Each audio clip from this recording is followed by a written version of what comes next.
শয়তানের দিক। তা আজও শয়তানের দিক আছে, রহমানের দিক আছে। তোমার বিবেক কোন দিকটা বলছো, তুমি সেদিকে যাও। মনে রাখবেন, যুগে যুগে শয়তানের লোকেরা মানুষকে হুমকি দিয়ে, ভয় দেখিয়ে, লোভ লালসা দিয়ে, অর্থ দিয়ে, লোভ দিয়ে, সোনা দিয়ে, এমনকি আশরাফি দিয়ে, এক কথায় অর্থের লোভ দিয়ে মানুষকে খরিদ করার চেষ্টা করেছে। যত শেষে যখন মানুষকে কোনোভাবে খরিদ করতে পারেনি, তাদের কৃতদাস দাসী গোলাম বানাতে পারেনি, তখন শয়তানের দলের ছেলেরা সেই মানুষকে হত্যা পর্যন্ত করেছে।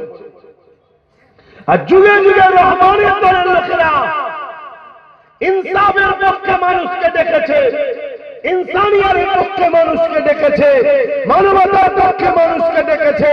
কোন অর্থ লোভ লালসা দিয়ে নয়, মানুষকে বলেছে এদিকে আসো, তোমার আল্লাহ খুশি হবে।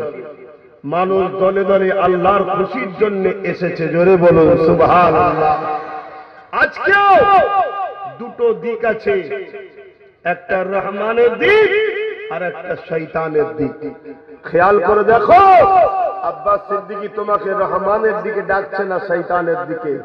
যদি মনে হয় আব্বাস সিদ্দিকী শয়তানের দিকে ডাকছে, তোমার উচিত নয় আমার সঙ্গে থাকা। আর যদি মনে হয় যে না রহমানের দিকে ডাকছে, তাতে যদি তোমার দুনিয়ায় একটু লসও কিছু হয়, তাও লসকে ত্যাগ স্বীকার করো।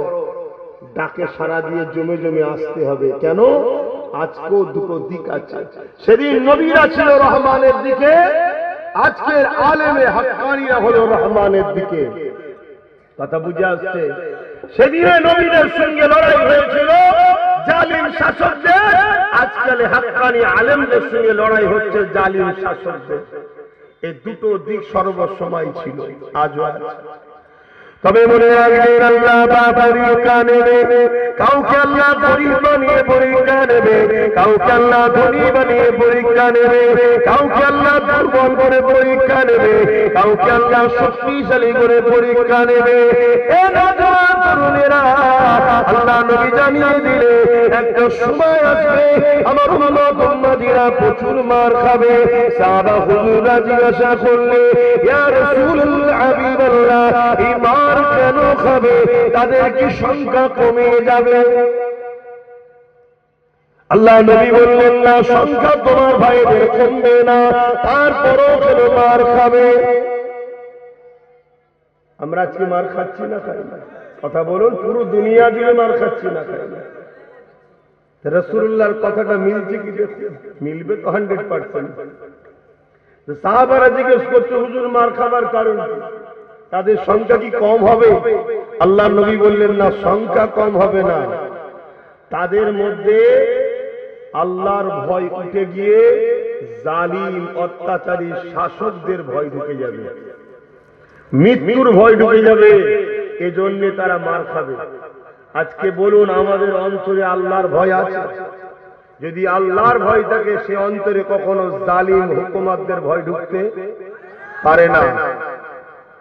আজ বহুত মানুষ আছে মুসলিম ঘরের ছেলে, যারা জালিম হুকুমাতদেরকে ভয় করে, আল্লাহকে ভয় করে না, এজন্য মার খাচ্ছে। আজ যারা আল্লাহকে ভয় করে, ওয়ালিমান খাফা মাকাম রাব্বিহি জান্নাতান, আল্লাহ তাদেরকে দুটো দুটো জান্নাত দেবে। জোরে বলুন সুবহানাল্লাহ। আল্লাহ নবীর সাহাবাদেরকে কত ভয় দেখানো হয়েছিল।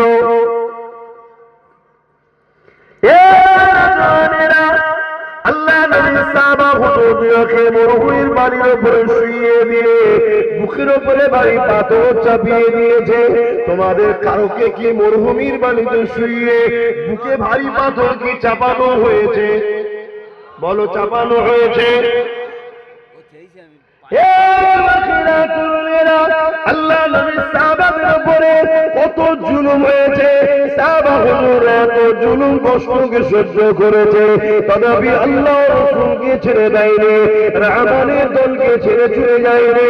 জুলুমের দিকে, অন্যায়ের দিকে, সন্ত্রাসের দিকে, অত্যাচারের দিকে চলে যায়নি। আল্লাহ নবীর সাহাবা হুজুরদেরকে মরুভূমির গরম বাড়ি কত তরুণ যারা পা দিয়েছে তারা বোঝে, যেখানে পিঠ আপনার পড়ে যাবে এমন খালি পা দেওয়া যায় না। পায়ের তলার চামড়া তবুও তুলনামূলক পিঠের চামড়া থেকে অনেক মোটা। পায়ের চামড়া যেখানে দেওয়া যায় না ওখানে আপনার পিঠ করে শুইয়ে দিয়ে ভারী মুখে পাথর চাপিয়ে দিয়েছে। সাহাবা হুজুররা নিঃশ্বাস নিতে পারছে না। এই অবস্থাতে আল্লাহ নবী সাহাবাদেরকে জালিমরা ভয় দেখাচ্ছে, তোমাকে জানে মেরে দেওয়া হবে। সাহাবা হুজুররা বলতে লেগেছে, আমরা মরে যেতে রাজি আছি, আল্লাহ রাসূলকে ছেড়ে দিতে রাজি নয়।